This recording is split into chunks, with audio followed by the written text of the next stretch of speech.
Stop. Don't write anything down. And don't pause this video. I'm going to show you 6 words. You have 5 seconds to remember them. Ready? On screen. Candle. Ocean, horse glass, mountain, clock. 5 seconds.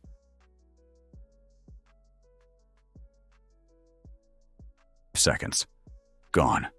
Now look away from the screen. How many can you remember? And don't cheat.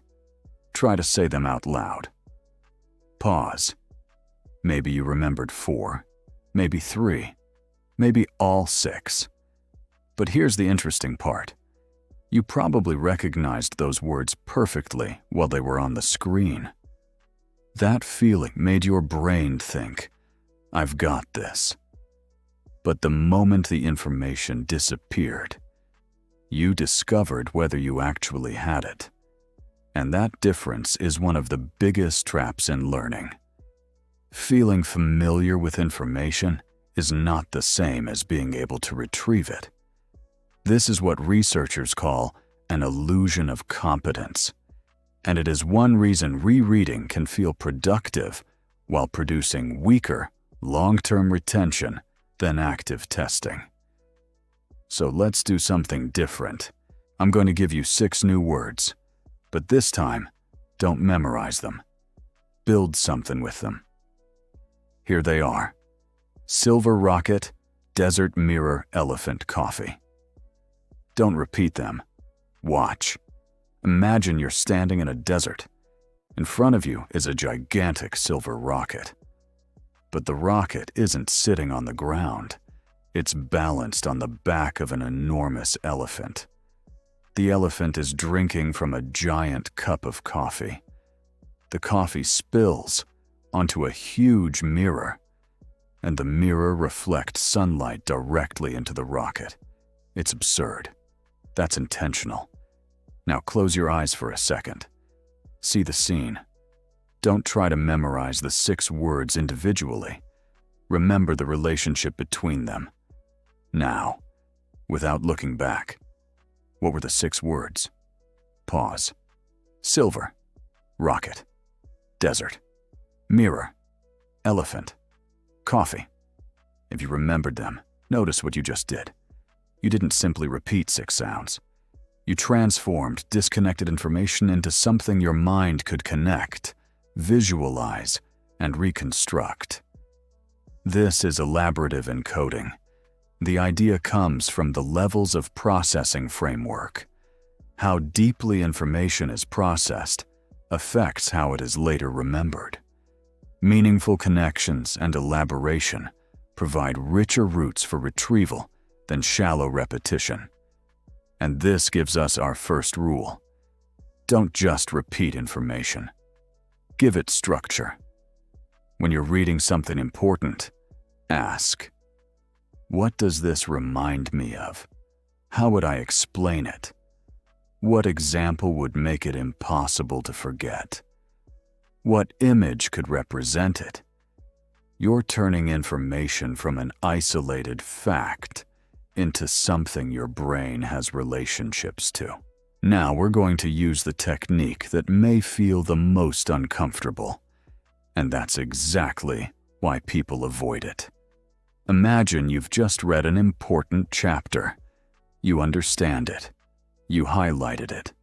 You reread the important parts. Then you close the book, and instead of opening it again, take a blank sheet of paper. Write, what do I remember? Nothing is in front of you. No highlighted sentences, no paragraphs, no answers. Just your memory. Start writing, even if you remember only fragments. This is retrieval practice, and the direction has changed. Instead of repeatedly putting information into your mind, you're forcing your mind to pull it back out. That is the testing effect. Research by Roediger and Karpik found that testing can produce substantially better delayed retention than repeated studying, particularly when memory is tested after a delay. And here's the uncomfortable part. Retrieval often feels worse. When you reread a page, everything looks familiar.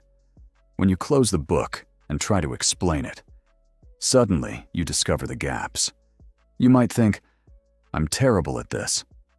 No, you just finally measured what you actually know. That distinction matters, because a difficult retrieval attempt isn't automatically proof that learning has occurred, but it gives you something passive. Rereading cannot give you a real test of accessibility. Let's do it right now. Read this once, on screen. Sleep contributes to the consolidation of newly learned information, helping memories become more stable over time. Explain the idea in your own words. Don't repeat the sentence. Explain it. Pause. If you struggled, that's useful. Now look at it again. Read it once. Close it. Explain it again. That's retrieval. And tomorrow, do it again. Then 3 days later. Then again after a week. That last step introduces our third principle. You can encode information beautifully. You can retrieve it correctly, and still forget it if you never come back to it. This is where spaced repetition enters. Don't cram everything into one night. Distribute your retrieval across time. The spacing effect has a very long history in memory research, and the research dossier identifies spaced practice as one of the strongest methods for long-term retention. So use a simple system. Today, learn it. Tomorrow, retrieve it. 3 days later, retrieve it again. 1 week later, test yourself. The exact schedule can vary depending on the material. The important principle is, don't wait until you've forgotten everything. And don't reread simply because it feels easy. Make yourself retrieve. And now something that no memory technique can magically replace. Sleep. If you're sleeping 4 hours and expecting a clever memory technique to compensate, you're asking too much from the technique.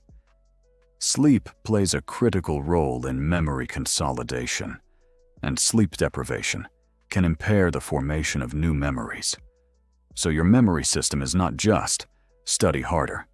It's encode well. Retrieve actively. Space your retrieval. Then give your brain the conditions required for consolidation. There is no shortcut around biology, and if you need to remember a list, sequence, speech, or a set of specific facts, there is another technique worth knowing. The memory palace, or method of loci. Pick a familiar place, your bedroom, your house, your route to work. Choose specific locations. Then place vivid mental images representing the information at those locations. For example, your front door could hold the first idea, your sofa the second, your television the third, your kitchen the fourth. Then mentally walk through the space and retrieve the information. The evidence for method of loci is strong for specific memory tasks, especially serial recall. But here's an important warning. It is not a magic upgrade to your entire brain. Improving at memorizing a deck of cards doesn't automatically mean you'll suddenly remember where you left your keys or understand a difficult philosophy book better. The research identifies this as a major transfer limitation. Use the tool for what it is good at. So forget the idea that you need 20 memory hacks. Start with this. When you learn something important. 1. Connect it. Give it meaning, an example, an image, or a relationship. 2. Close the page. Retrieve what you remember. 3. Check the gaps. Return to the material only to correct what you missed. 4. Come back later. Tomorrow. 3 days later. 1 week later. 5. Sleep. And if you're memorizing a specific list or sequence, build a memory palace. That's it. But here's the question I want you to remember. Not, how many times did I read this? Ask, can I retrieve it when the page is gone? Because familiarity can make you feel intelligent. Retrieval shows you what you actually know. And if you want your knowledge to stay with you, stop measuring learning by how easy it feels. Make your brain retrieve. Make it connect. Give it time. Then test it again. Because information isn't truly yours until you can bring it back when you need it. MindForge Library Official. Learn deeper. Remember longer. Think differently. Your brain changes with everything it repeatedly consumes.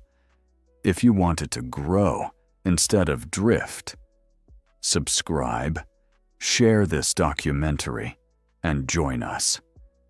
You never know which piece of knowledge will become the one that changes the way you see the world forever.